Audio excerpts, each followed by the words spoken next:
Kemudian berfirmanlah Tuhan kepada Yosua, "Janganlah takut dan janganlah tawar hati.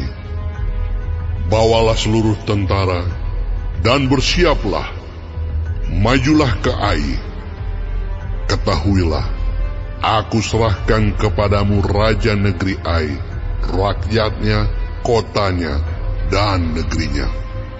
Dan haruslah kau lakukan kepada Ai dan rajanya, seperti yang kau lakukan kepada Yeriko dan rajanya.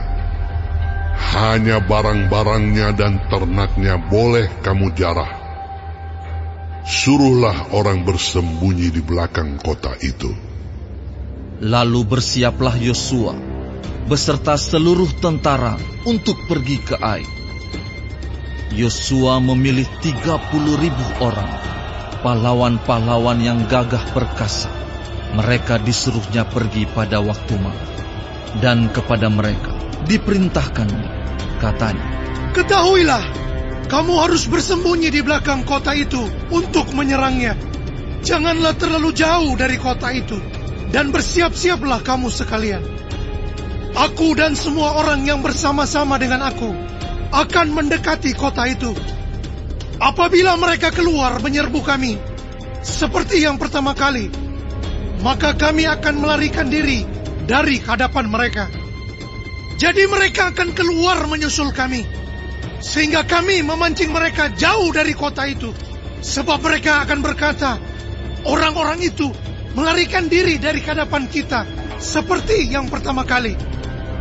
Jika kami melarikan diri dari hadapan mereka, maka kamu harus bangun dari tempat persembunyianmu itu untuk menduduki kota itu, dan Tuhan Allahmu akan menyerahkannya ke dalam tanganmu.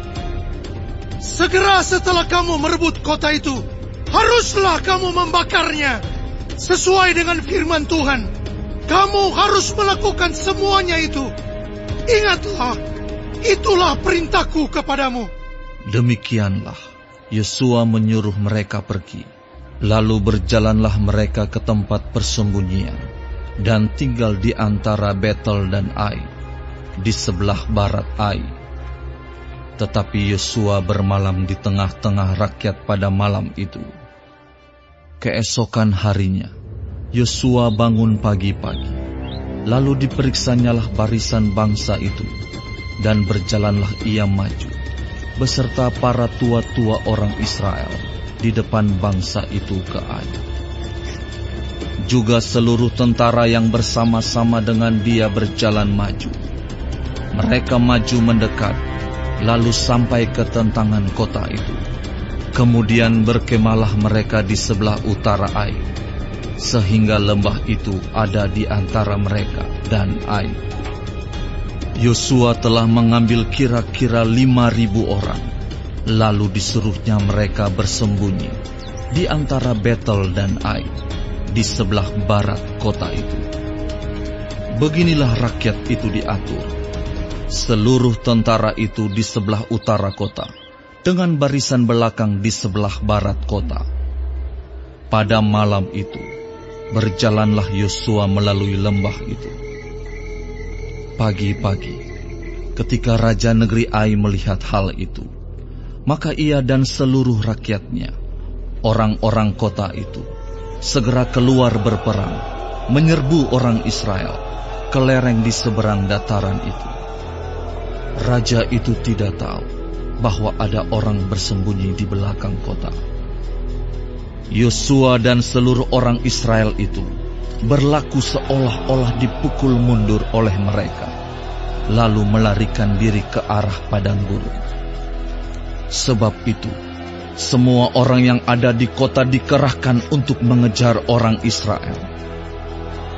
Maka mereka mengejar Yosua, sehingga makin jauhlah mereka terpancing dari kota.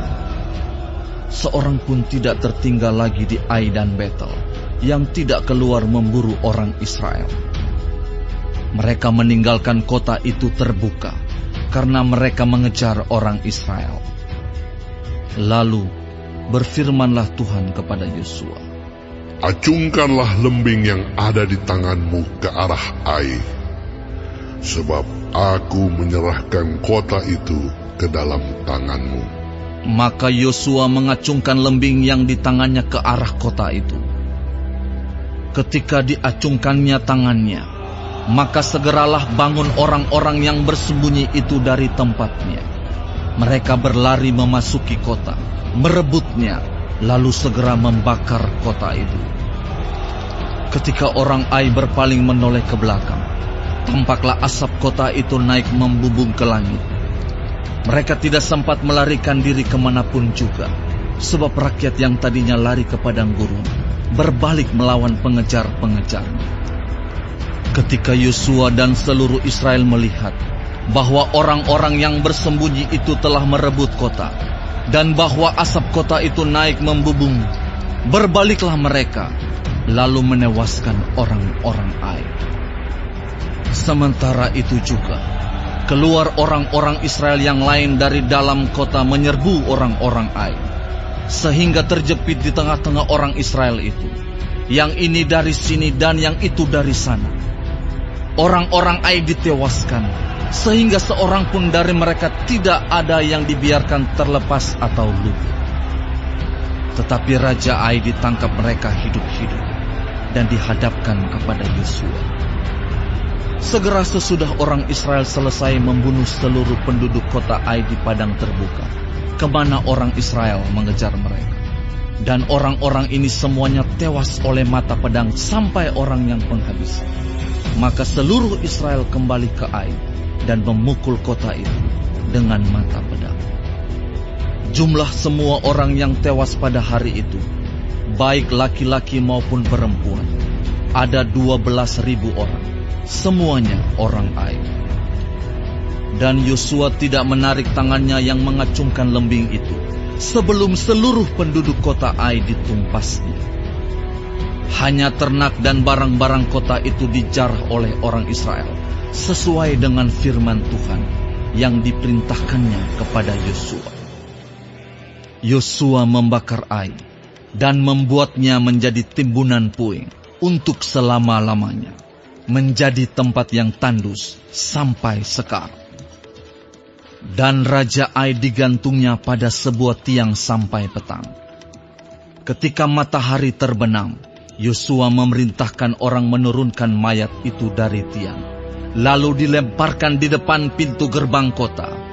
Kemudian didirikan oranglah di atasnya suatu timbunan batu yang besar, yang masih ada sampai sekarang.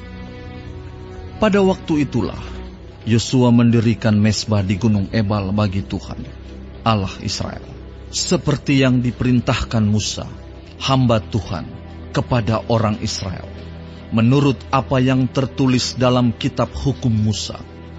Suatu mezbah dari batu-batu yang tidak dipahat, yang tidak diolah dengan perkakas besi apapun. Di atasnya lah mereka mempersembahkan korban bakaran kepada Tuhan dan mengorbankan korban keselamatan.